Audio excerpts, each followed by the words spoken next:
Hey guys, it's that time again. We're going to do another giant book summary.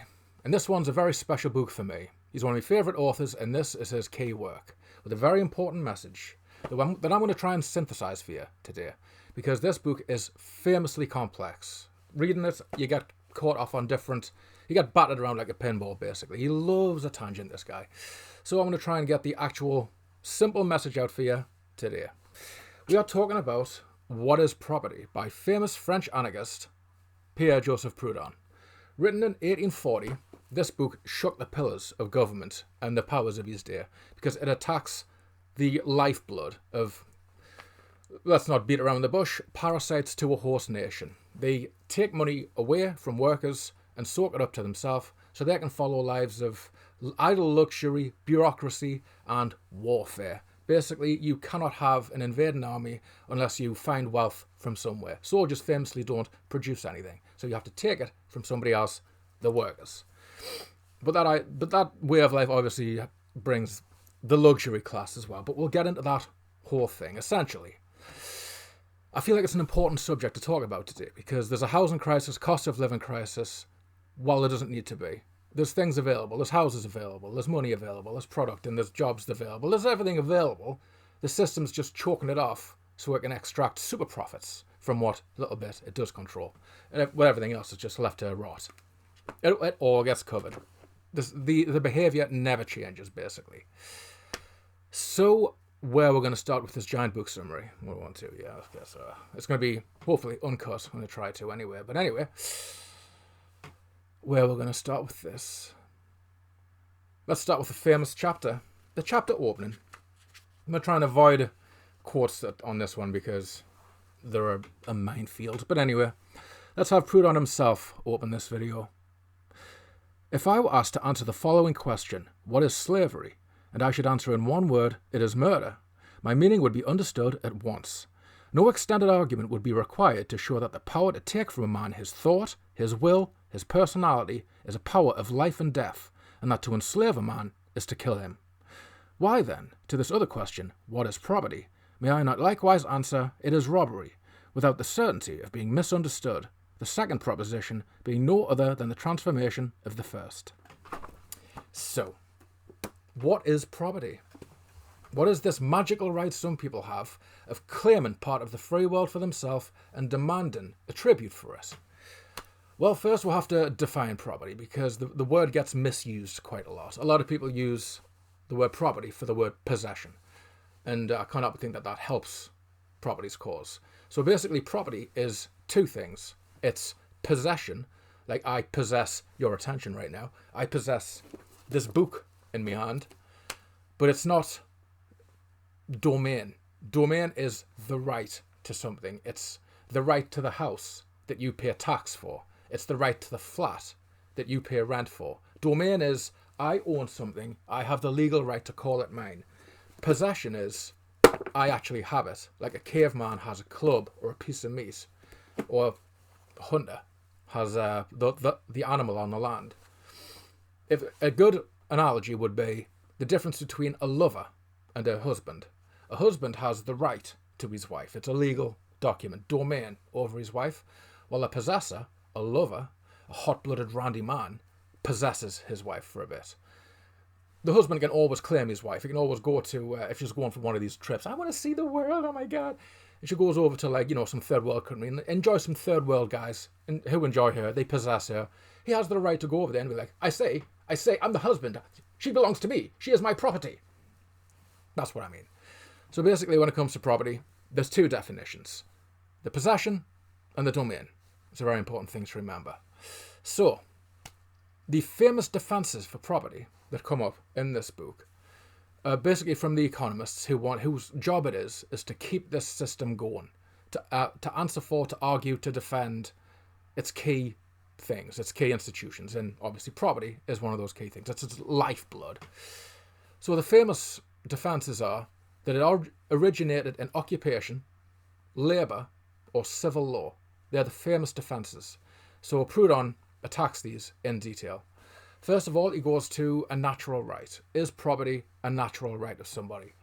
So the Declaration of Rights has liberty, equality, liberty, equality, security, and property all as the same thing. So, property isn't really the same as any of these rights, because liberty, I can't get rid of my liberty. It doesn't matter what contract I sign. It doesn't matter who handcuffs us. I'm always free to act in the way I want to act. I can always break the handcuffs or just say no to the contract or set my foot on the boundary that was my boundary, and I'm free all of a sudden again. You can't get rid of liberty. Just like equality. If something wrong happens to me and something wrong happens to somebody else, it doesn't matter if I'm a pauper or a prince, white, black, old, young. People can tell when a wrong's happened. My equal right is the same as everybody else's. There's nobody alive who has to accept bad treatment, who can't. We'll go on to security as well, who is expected to not be able to defend themselves. So basically, if you go to somebody and you injure them, you punch them, you stab them or whatever like that, it's not surprising to anybody when somebody defends themselves, when somebody stops that. It's like if they're going to kick them out of the house or whatever like that and they resist that, it's not surprising to anybody. But the whole security thing, everybody has the right to defend themselves. So these things, you can't take them away from a person. Liberty, equality, security, they're just with us. But property isn't like that at all. First of all, 99% of the human race will never experience property. They'll never be a proprietor. They'll never be able to say, this is my property and you have to pay me rent to use it, and I can deny you it with an army called the police and their judges to keep you off this property, which I say is mine. 99% of the human race can't actually ever experience that, so it's not a human right, is it? And the whole the government, what have we got here? Natural rights, property, taxable, yeah. Yeah. So the system that respects property more than anybody else will actually tax you more for having property, which is it's upside down. So basically, the people who will say yes, property is your right, will say you need to pay more tax because you're a proprietor. You're rich. You need to pay more tax. So to pay more tax for being a proprietor, if it is a human right, is like paying tax for being more equal. It's like being if you're the most bog standard equal person in the world. You've got a brown dog of no particular breed. You wear a red top with blue jeans all the time. You've got no discernible accent. You're just the most equal person in the world, and somebody taxing you for that. It's as ridiculous as that. Property isn't an inbuilt right. So let's move on. It's going to be like this in the whole video because, like I said, this book, it transitions things beautifully. It's a roller coaster of philosophy. But because I'm cherry picking, it's going to be as jarring as that. So anyway, speaking of transitions, we'll move on to occupation. So the first occupant. Does the right of property to call yourself proprietor above everybody else, does it come from being the first occupant? So let's take this analogy. Imagine there's a shipwreck and everybody's in the water and they're drowning and having a hard old time. And one of them gets to an island first. Gets to his island and he's like, oh, right, I'm the first occupant of this island. It's mine. I'm the proprietor. Does he have the right to turn to the other guys in the water and go, you're not allowed on this. It's my property. You have to go back to the ocean. And the guys will be like, I'm going to die if I go back to the ocean. You know, I'm going to become exhausted. I can't eat. I can't sleep. I'm going to die if I go in the ocean. It's my right. I'm the first occupant here. This is my property. So that's that argument in a nutshell. So an old Greek philosopher or Roman philosopher, I forgot now. I haven't got my exact notes down. But an old philosopher called Cicero. He would equate the world to a giant theatre, and everybody who's born has a right to a seat in this theatre, but they don't have a right to anybody else's seat. You have a right to get what you need. Your right to life is sacred, and because your right to life is sacred, everything you need is sacred. So food, shelter, and association, these are things humans need for their ability to live. So that should be respected, protected, and everybody else's should be respected and protected at the same time. Now, a proprietor, I would say modern day, in his day, or modern day right now, any proprietor who denies you the means to live, as in food, shelter, or association is denying you your right to life. They're as bad as the first guy on a desert island who wouldn't let anybody come in from the sea to live. So, natural, what's that? Occupation. So, first occupation, take that off your list. Occupation. Oh, again. Okay, so civil law. Moving a bit fast here. Yeah, civil law. I can't help but think I've missed something. And I have. I've missed a ton of things, really. Like I say, this guy, he gets into all sorts of things. He talks about bloody... I won't get into it, because that's just another tangent. So anyway, civil law. All right, okay, let's talk about civil law. Is property's origin is in civil law. So from civil law to be it would have... Oh, I've missed something. Never mind.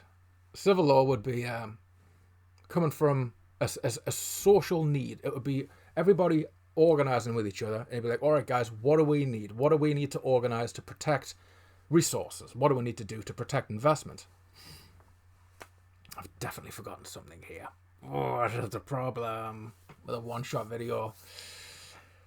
So, oh, fuck. Never mind. That has to happen on a one-shot. Right, so civil law. Let's just force it in. Originally, our original setting was negative communism. We all came from a tribe. So a tribe would be everybody looking out for each other. Nobody owns the means of production. Nobody owns the land. We hunt and we organise and we share the wealth. That's our original setting. That's our animal. And property came way after that. Essentially, we're talking about that now. So imagine if civil law came from that. It would be people organising with each other and saying we need to protect our food. Now, this either came from a reasonable discussion or it came from the strongest will in that tribe forcing it on everybody else. So, or an invader saying, hey, that land is mine and I'm writing it into law. So the strongest will or the invader has no just argument. So the only just argument you could say would be people organising it among themselves. So let's say they organise it among themselves and they said, this farm's going to be kept for this person because it's dead important. We need to have it unmessed with. Leave it as it is. It becomes the first property.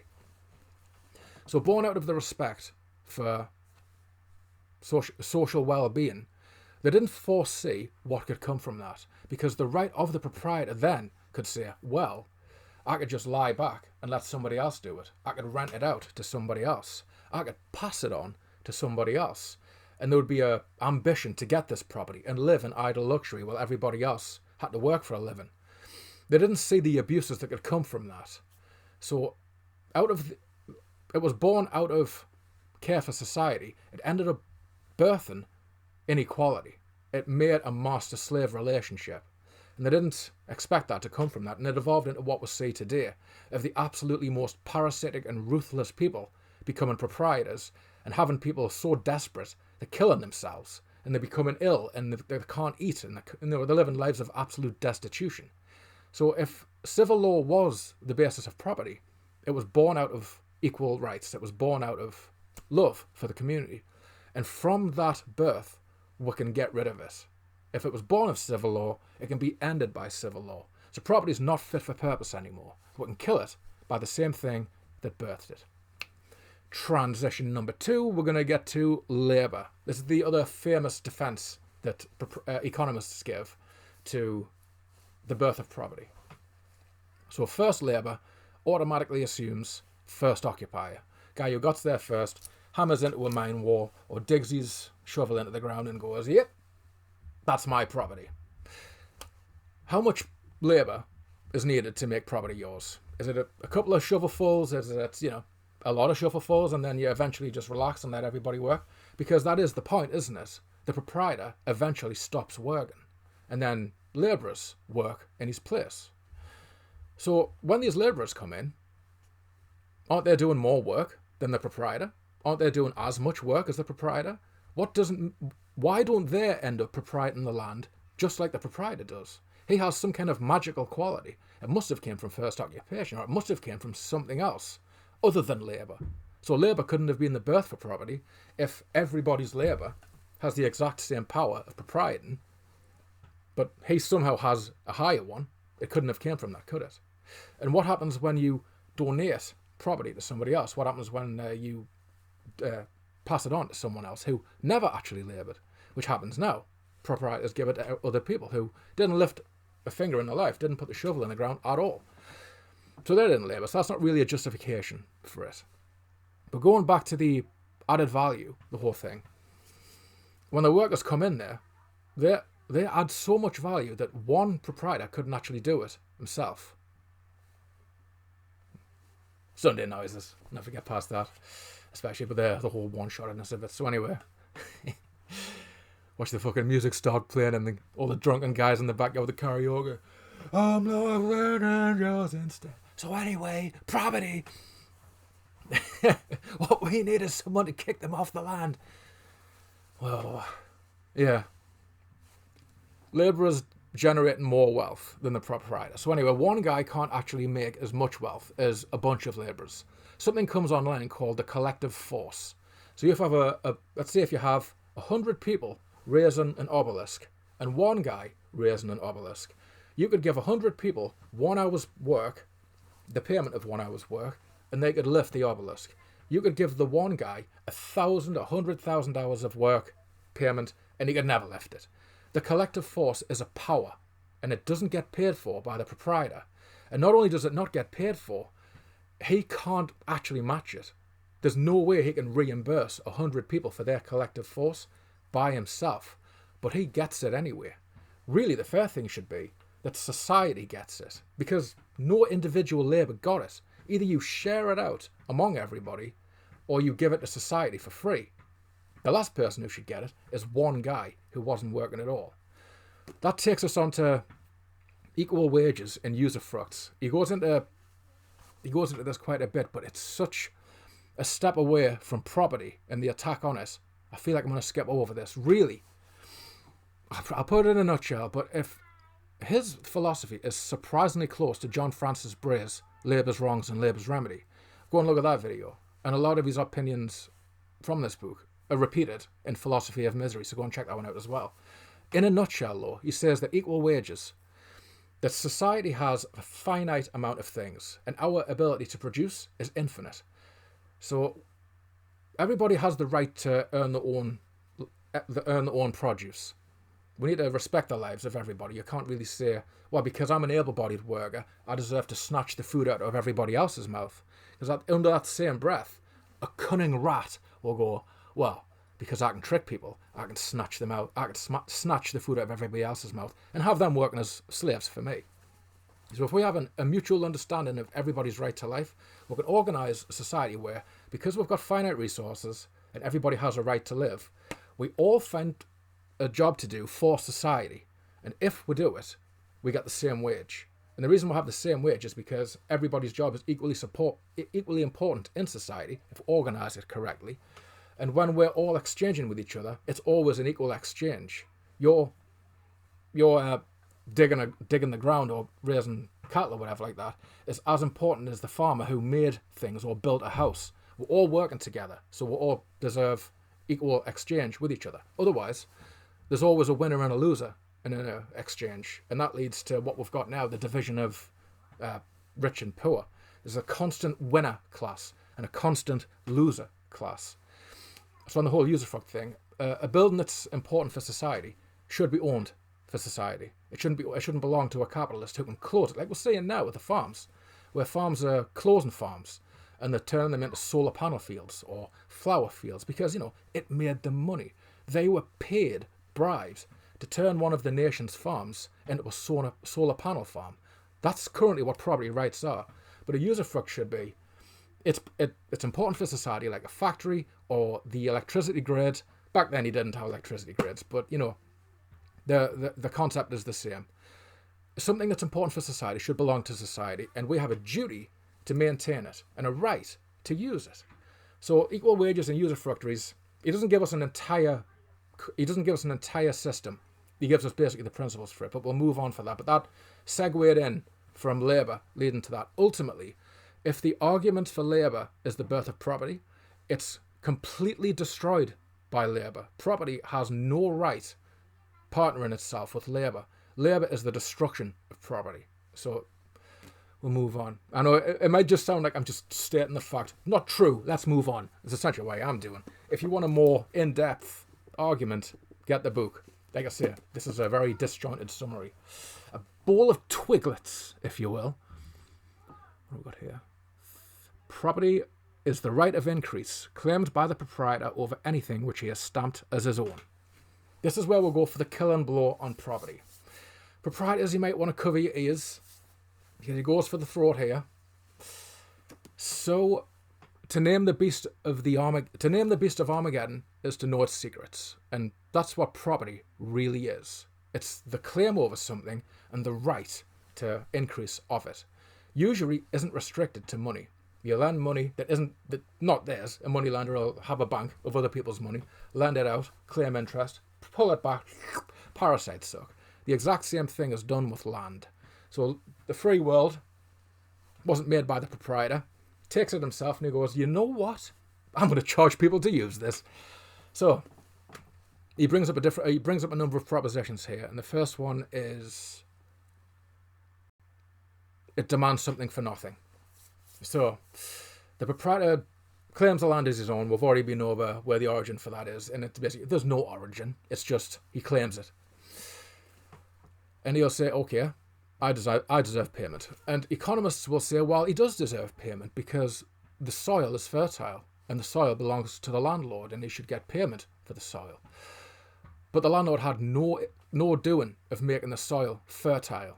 God made the soil fertile. And when God comes down to demand rent, we'll discuss the matter with him. But in the meantime, the landlord is pretending to be a representative of God. He didn't make the soil fertile. And another part is being paid for the use of the land. It's also said to just belong to the proprietor. So the land being productive is entitled to a cut of the product. So the land is productive. There's no way around it. The land definitely does produce it, and it's an important part of the product. But capital and labour are equally important to the product. Land by itself produces nothing. Capital by itself produces nothing. And labour by itself produces nothing. It's a load of people pretending to dig in a cave gets nothing. A land, like I say, bare land doesn't do anything, and capital just in a factory doesn't do anything. It needs all three, all working together to produce. So if land deserves a cut of the product, capital and labour deserve an equal cut. They're all equally important. So what do we have here? Propositions. That's his own. Oh, I missed something there. I think I've definitely missed. Bear with us, guys. I've done a summary of a giant book here. Oh boy. Bear with us. The implement. There we go. Yes, sorry. He's paid for his implement. So a blacksmith would make an implement. He would make a tool, or he would provide a service like repairing a tool. And when a blacksmith is paid, he gets paid one time for his service or his tool. And when he does, he loses it. It gets consumed. And if he wants it paid again, he has to do the thing again. He has to make a tool or he has to make a service. The landlord, on the other hand, the proprietor, is paid over and over and over again and never once exchanges anything. They never once exchange a service. They never once exchange a portion of the land for their payment. They are paid for eternity. And there's an economic law called products buying products. If you have money, that's a product in another form. You have it to exchange. It's a means of exchange. You have it to get a product from somebody. So with proprietors demanding product, as in the form of money, without actually adding anything themselves, they are taking without giving. They're consuming without producing. They're breaking an economic law. They are nothing but parasites and thieves. So that is that implement. It's homicide. All right, okay, fantastic one.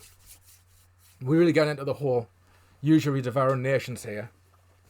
So imagine a family. Imagine a family of farmers who are working. I know this is a hypothetical.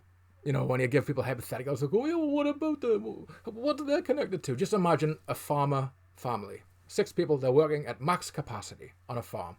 They work, they eat, and they're happy. They're meeting their own needs. They're just getting by. All good. Then a proprietor comes along and he says, hey, I want 10% of your income for nothing, for no other reason. For they're still working, they're still producing, and then the proprietor goes, give me 10% of that. So when that happens, they're no longer meeting their needs. They're no longer at capacity. They are constantly at a loss now. So what was keeping them going, their food, their intake, is now less. So they are less effective, they are less productive, which means the product will be affected or their lives will be affected. So because the proprietor is still just demanding his 10% take, these guys are going to be toiling and working even harder, which is going to take a further effect on them, to give the proprietor his cut. So their lifestyle is going to be getting worse and worse over time. So to meet this, they'll either do one of two things. They'll either make their product more expensive to the merchant who buys it, and the merchant will go, God damn, to pay for that extra price, I'll have to charge the other guy. And they charge the other guy. And that goes, well, God damn, I'll have to charge the other guy. And they'll charge the other guy. And at the very end of that chain, you'll find a guy who can't charge anybody else. And he just loses. He just gets the soul and the flesh taken off him for this brand new, more expensive thing it's worth. Basically, he's paying way more than he's actually getting. So anyway, it's just like outright loss for him. And that has an impact on society. And then the landlord he smells the market rate and he goes, whoa, wait a minute. Is here that much now? Oh, I'll be able to raise my rent. And they raise rent. And now the family who made the product more expensive is in the first position again. And then they have to make it more expensive, more expensive, more expensive. And the very end guy, this book calls him Z, A, B, C, D, Z. Z gets even more of a bite taken out of him. He gets devoured. Now, in this weird hypothetical situation, there's a little family in a little town. But really, that's what happens with the world. When you've got these lithium mines in Africa, where you see people with like faded Adidas t-shirts and tuxedo shoes, digging in the mud with their hands and getting lithium. That's Z. They're the people who the proprietors in the advanced countries suck from. They'll say, I'll give you this. It's more expensive. You give me everything. You give me your life and your labour. And then there's the other thing they'll do. So imagine they didn't raise the product. They just went, you know what, to meet the needs of the proprietor and keep our life going, to keep our needs met, I'm going to go to a moneylender and I'm going to borrow money and pay it back in small chunks. And that's when they come to the second kind of proprietor, the banker, who will lend you money, other people's money, but also charge you the same thing the other proprietor's doing, his cut, his interest, that doesn't actually get you anything. Their payments get nothing in return.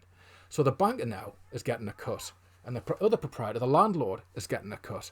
And now this family is just wasting away because they can't meet these extra cuts. They can't pay for everything when they were already breaking even at the time. Now they're just being devoured like these other nations that get devoured. So what happens to these honest, hard workers? They die. They die or they go to jail. And what happens to the proprietor? They either move on, like we see in our country, constantly consuming other countries, or the parasite dies itself. Property is homicide. It's impossible.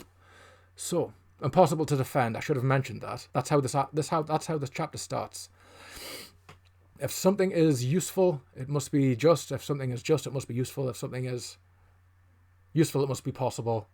So basically, I've garbled it up there. That's what happens in these videos. But basically, if something isn't just, it's impossible. It leads to that. It's impossible to defend. That's what this whole proposition chapter is talking about. All right, so we've covered homicide. We've already flirted with usury, but let's go all in with usury. This is a very small chapter. He doesn't really need much to talk about it. So usury, essentially, he brings up compound interest. So compound interest is if you lend something and they add compound interest to it, the interest will become figured out based on every new figuring out. If you have a debt, they will figure out their new owing from the new debt. Or you owe that. Or you owe that as well. Or you owe that. The total that you owe them gets bigger and bigger with the compound interest. And the mathematics that he does in here, good maths.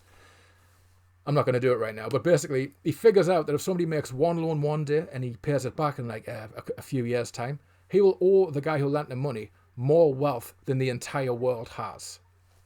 So this is clearly wrong. It's clearly unjust. It's clearly a scam. But this law is a protected rule in our society. How can we take seriously anybody who has that rule as a law, as a rule, who allows it? How can we take seriously? these guys. They're either dumb, who didn't see that kind of consequence, or they're evil, who intend that consequence. So these guys who allow usury like that are either dumb and shouldn't be respected, or they're our enemies. So what kind of government can be based on that? What kind of institution and law and everything? What kind of contract can you have like that? What kind of law enforcement can you respect when they allow absolute abuses like that? When they allow the devouring of their own nation? So let's move on to... I'm very aware how awkward these transitions are, but like I say, it's a bowl of twiglets, this review. It's not really a rant. I'm just trying to get this thread that snakes through this whole book. There we go, and that's a great one, actually. The right of the stronger. He phrases it differently in here, but this proposition should be called the might of right. So he says it's property against property is powerless. He misses the point. Well, he misses the point, but he phrases it wrong, because the entire chapter of this one talks about, in an absolutely beautiful way, without being able to force people, property has no way of extracting wealth out of people. So imagine this. You're an employer, or you're a landlord, or you're a moneylender, and they'll say, I will let you use this thing for a price. And you're the guy who has options of not having to do that. You just say no. I will lend you money for 10% interest. And somebody else will say, well, I'll just lend you money. Well, I'll just lend money over this guy. I just lend him. No, I'm not going to pay you 10%. I don't need to. I'll give you a job, but you have to accept subsistence wages. No. I'll go and work, and I'll go and own the value of my labour, and I'll go and trade it for the value of somebody else's labour. No, I'm not going to do that. Force, the force of consequences, is where property gets its power from. They have to force circumstances. They have to force people to be desperate. They have to have the workers unable to go anywhere else, and then the proprietor goes, well, I'll give you minimum wage, and I'll sell your product for a huge amount of profit. I'll lend you money, and I'll live off the interest. Without force, property is nothing. Property is nothing. Property is just the polite mask that force wears in society. Because when you really cut down to it, property is nothing but robbery, which is essentially his main point in the book. Now, what am I up to? 30 minutes. Ugh. I'm not going to edit this one. It has to just go. I'm already running with it. The good news. Where did property come from? Gets very philosophical now. Very interesting. And I can't help but bring up something else that's bringing up here, because a very popular belief is that the physical world is evil and the spirit world is good. This says the opposite. And I'm very glad you put such a fine point on it, because I've discovered that myself in the whole Taoist thing, that the world is good. The world is it's an Eden. It's a paradise, and it's men and their divergent opinions that fuck things up. So he basically says that in a different way. He says, instinct and intelligence, it can be found in animals. It can be found in bees. It can be found in wolves. It can be found in sheep, eagles, everything. Sociability, the moral compass, is born into us. It's not something from above. It's the animal. It comes into us. Like our elbows stop at a certain distance. Our sociability stops us from doing certain things. It makes us angry. Wolves get angry, or lions get angry when somebody eats out of turn. Birds get plucked to death when they eat somebody else's eggs. There's a social way of being, and it's our animal instinct that has this. So morality didn't come from divine. It didn't come from beyond. It came from our animal. But the interesting thing he brings up is a human's power of reflection takes us away from our social instinct. And what the power of reflection is, it's a human's ability to step back and look at things and go, I can behave differently. And because I can behave differently, I should behave differently. And it helps the self, purely the self. It's as anti-social as it can get. Pure selfishness, betraying their fellow man, their power of reflection, their calculated brain, their cogs going, I can screw you. I can lie, and I can cheat, and I can steal, and I can get all of this wealth, and I can just pile it away from myself. And And that's where it came from. That's where property came from. The selfishness, the reflective part of that. But not to put too much condemnation on our sense of reflection. He goes even further to say that true virtue, true righteousness also comes from our reflection. Because the sociability in animals is like automatic behavior. Animals act automatically. They just have a way. Bees act automatically. And if you added reflection into bees, the hive would be thrown into chaos. But eventually it might become virtuous again when they decide to do it themselves, which is the point he's making. Our power of reflection can be evil. But if we choose to do good, that's pure virtue. That's actual righteousness. On the lowest level, it's politeness. Would you believe that? Just and you feel it in society when you feel that somebody's polite. You could get the biggest, scariest ogre of a man in the world, and if he's polite, puts you at ease. He's got a sense of that. He's got a sense of voluntarily being social. And the highest aspect of it is the noble sacrifice. It's that I'm going to do this out of just the sheer love of humanity. So that's what he calls it, equite. I don't know how he pronounces it. It's not equity. That means something completely different these days. It's like an abused term, equity. But it looks like the word equity. It looks like equite. Basically, it means the highest form of human virtue. You can do wrong. You can do evil. And that's where property comes from.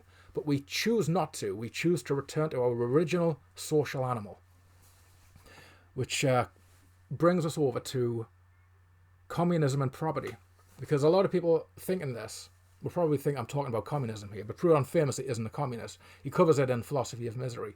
In a nutshell, because this isn't what this video is about. It's about property. Just loosely cover communism. But basically, communism is property. It's property on a state level. You got the ultimate proprietor who owns absolutely everything. And there's no will. There's no individuality. There's only the strong. Everybody has to work for everybody else, including the weak, the dumb, the stupid, the parasitic, the lazy, the loafers, everybody.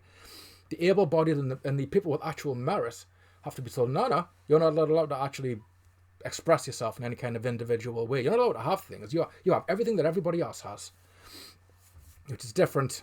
We'll talk about that later on. It's different in Proudhon's system. It's similar to John Francis Bray's, where you have a responsibility to meet your own needs. You get your own things yourself, and the lazy have to rely on charity. You don't get an automatic paycheck the same way as everybody else. You have to make it yourself. It rewards labour, and you can choose whatever you want from the market. That's why it rewards individuality. But it's not rewarding individuality the same way as property does, because property rewards ruthless individuality. It rewards dog eat dog.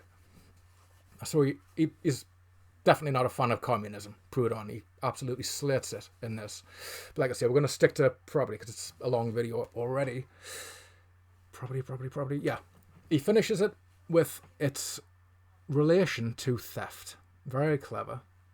Relation to theft. In Latin, latero. In Greek, klepto. In Hebrew, ganab. And in French, voler. Now, all of these words mean the same thing. To remove, conceal, or move away something that belongs to somebody else for yourself. Its relation to the property, undeniable. So now let us wrap up. I am tongue twisting, and I'm sorry. I've overcommitted. I'll see if I can edit this. But like I say, me movie maker's really not behaving these days. So with our society based on property, no government is justified. No government is based on this institutionalized extortion that we'll have, that respects the absolute worst kind of robbery, but punishes the lower kinds. There's the obvious kinds, which is like stick 'em up, a bandit on the highway.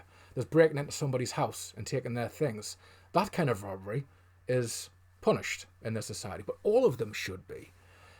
Property becomes legal at the point of usury. You've got brutal robbery, then you've got clever robbery. You've got usury that isn't really perceivable and comprehensible. You go further up than that, which is proprietor's rent, then tribute and tax, the very highest, when you've got these guys with robes and, they've got all these fancy titles and we pay them taxes. That is the highest form of robbery and is the most institutionalized one we've got. You can't have a honestly social and equal society when that's allowed. So no government, no society or economy is just that is based on property. This is a fantastic time to do his famous quote. If you, in case you haven't noticed, Proudhon's an anarchist, but here's his famous way he declares it. What is to be the form of government in the future? Here some of my younger readers would reply, why, how can you ask such a question? You're a Republican. A Republican, yes, but that word specifies nothing. Res publica, that is, the public thing. Now, whoever is interested in public affairs, no matter what, under form of government, may call himself a Republican. Even kings are Republicans. Well, you're a Democrat. No. What? You would have a monarchy? No. A constitutionalist? God forbid. You are then an aristocrat? Not at all. You want a mixed government? Still less. What are you then? I am an anarchist. Oh, I understand you. You speak satirically. This is a hit at the government. By no means. I have just given you my serious and well-considered profession of faith. Although I am a firm friend of order, I am in the full force of the term an anarchist. Listen to me. Moving on. Law. Alright. So yeah, we'll get to his idea of the future. Liberty. There's four basic principles. There's four basic principles that I've completely forgot. Where's it gone? That's already hangover from childhood. Fuck, I've missed that bit. Just read the book, guys. It's so in-depth. He really backs up all of his opinions. I really can't recommend it enough. There's like a 10-hour version of this audiobook on YouTube. I highly recommend it. But like I say, be ready for the pinball machine that is the way Proudhon talks. He brings up absolutely everything. So anyway, we're going to talk about a little bit about liberty. Based on equality, law, independence, and proportionality, Proudhon thinks he's figured out his perfect way of society. At its very core, you respect everybody else's means to live. Everybody has a right to their life, their freedom, their security, their means to get a life, their means to all this kind of stuff. And you're meant to respect everybody else's. Communism doesn't do that, and property doesn't do that. They say, you belong to me in one way or another. Or I get to trample all over you in another way. So, sorry I didn't go into too much detail about liberty, but there's a lot. There's a lot to talk about. But it does finish with a good ending. I feel like I've raced to the end here. See what happens in the editing suite. See if I do it at all. But anyway, let's wrap up with his final quote. Hope you've enjoyed the video, guys. Like I say, it's there's way more to read in this book. If it feels like I'm just skimming over it and it doesn't really feel like much of an argument, read the book. Check it out for yourself. So this has been the summary of What is Property, as best I could do. It's been an absolute pleasure, and I'll see you last time. I'll leave you with this closing quote. The old civilization has run its race. A new sun is rising, and will soon renew the face of the earth. Let the present generation perish. Let the old prevaricators die in the desert. The holy earth shall not cover their bones. Young man, exasperated by the corruption of the age and absorbed in your zeal for justice, if your country is dear to you, and you have the interests of humanity at your heart, have the courage to espouse the cause of liberty. Cast off your old selfishness and plunge into the rising flood of popular equality. There your regenerate soul will acquire new life and vigour. Your unvenerated genius will recover unconquerable energy, and your heart, perhaps already withered, will be rejuvenated. Everything will wear a different look to your illuminated vision. New sentiments will engender new ideas within you.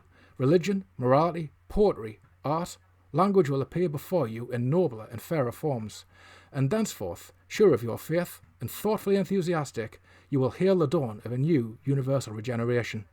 And you, sad victims of an odious law, you whom a jesting world despoils and outrages, you whose labour has always been fruitless, and whose rest has been without hope, take courage, your tears are numbered. The fathers have sown an affliction. What the fuck? Where have I lost it? Unless you're not understanding this, the fathers have sown an affliction. The fathers have sown an affliction. the children shall reap in rejoicings. I'm sure there's better versions of that. Anyway, see you soon, guys. Hopefully you've enjoyed the video. To liberty.